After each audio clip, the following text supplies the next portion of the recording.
D-Day was just the beginning of a long journey in World War II for a group of Erie men, part of the E Company 506th Parachute Infantry Regiment of the 101st Airborne Division, commonly known as Easy Company. Erie had 3 men who were paratroopers in the company, made famous by the HBO miniseries Band of Brothers, produced by Steven Spielberg and Tom Hanks. Easy Company has been called one of the most tested and elite fighting forces ever assembled, playing an essential role in many European battles and invasions, including D-Day, Bastogne, the Battle of the Bulge, and the Rhineland Campaign. Joe Lesniewski, Ed Joint, and Ed Bernat, who trained and jumped together in Europe, all remained friends after the war. Joint died on May 12, 2012 at the age of 89. Lesniewski, 91 at the time, died 11 days later. But one of Erie's members of the Band of Brothers still lives at the Erie Veterans Affairs Medical Center to tell the Easy Company story. Oh, they were great soldiers. They were raised great. And we had good leaders, like Winters was the best. And we trained a lot. See, when we went overseas, everybody wasn't there yet. And then they started bringing boats in and bringing tanks in. And then England started going like that because they got so many people.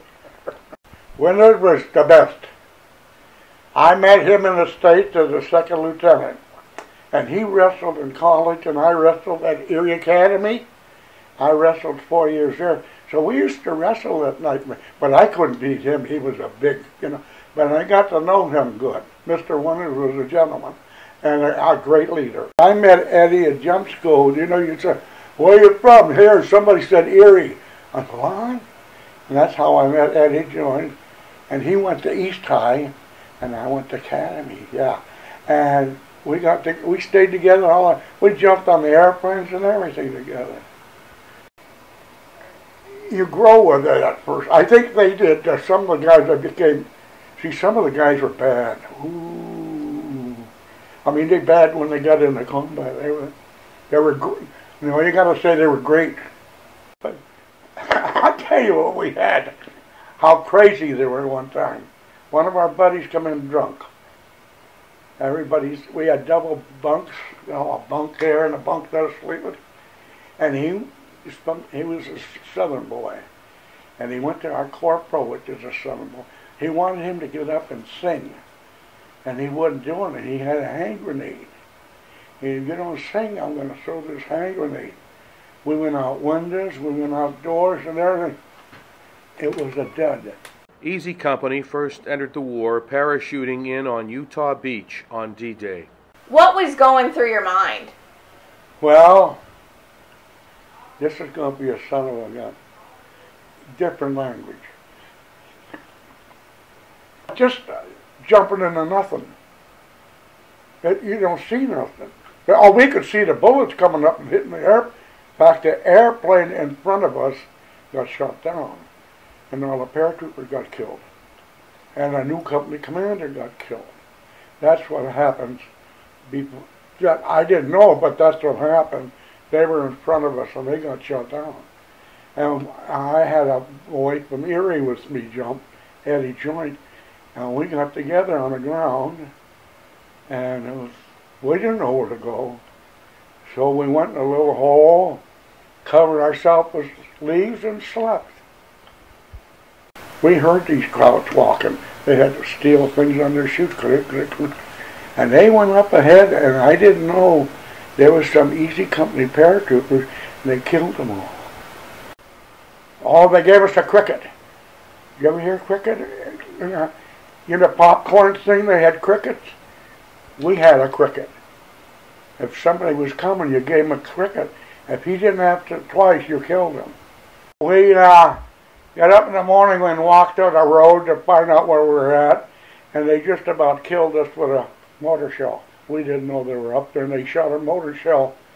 It must have hit by where she is and covered him up with dirt with me. I thought he was dead. He wasn't told. He says, let's get the hell out of here. So we went up a little ways and found a house. There was a bunch of paratroopers wounded there. and we got involved with them. So they must have liked me. They put me on a 30 caliber machine gun nest, and I stayed there all day on that, watching the field and, you know, waiting for the infantry to come in. See, they didn't come in until the afternoon, you know. And then the infantry that night, that afternoon, I remember I was on and I looked and I seen a guy coming. And I don't know who was in charge, and I said, I don't know if that's a crowd or not, but they're coming. They're Americans. They were coming in from the beaches. Oh, what a relief, you know. And they took over. There was 4 or 5 divisions that come up from the beaches, you know, a lot of guys. That was some bad. Well, see, I'm just talking about us. I don't know, like some of the, I don't know how, second or third day to go for the beach or something, and I never seen so many dead people in my life floating in the water. Coming in with boats and all, and the people from shore shooting and killing them. I didn't want to go back no more. Not there. After D-Day, E Company paratroopers returned to England for more training and learned about their next mission, Operation Market Garden in Holland. And we took a town by the name of Eindhoven, Holland. I don't know if it was a regiment or not. We took a pretty big town that day, you know, and the people liked us for it. You know, I know I helped capture some flyers. They were loading a car up at whatever they were taking, and we caught them. And they made them march in front of us, and I sat on a fender with a machine gun, you know, all right, let's get going. Big hero. Not really, you know. I had a bad knee, and they were going to put me in a helicopter. I'm bringing in like with a Jeep and that. And so for some reason or other, they canceled it, and my company commander, which was Mr. Winters, come with me. He went and got a 16-ounce, you know what a 16-ounce boxing glove is, how big?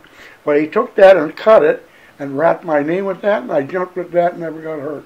The guy died in Mississippi in Holland. We come across the field, and they was zeroed in with mortar shells, and it hit right by him and killed him right there. And that's when Winters come on into the field. Get up and get off this field, but they'd have slaughtered us. So we had to run through that opening, you know, into the woods or something, whatever it was. We went back to Holland. I can't tell you much for that. I got hurt after that. I can't tell you what really. See, there was a lot of things going on after that, the Battle of Bulge and stuff.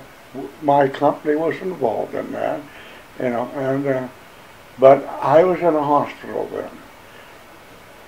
I think I got blown up a little bit. I don't remember too much. After Bernat was injured in battle, he was medically discharged and sent back to the United States in 1944. Though he left the war a year before it ended, the brutality of war never has left him.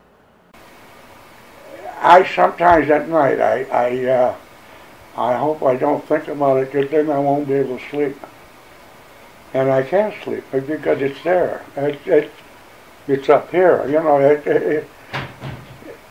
you can't sleep. I don't care who you are. And Easy Company's legacy will always remain. No, I wasn't no hero. No, we had good heroes. I had good guys, good sergeants, good officers.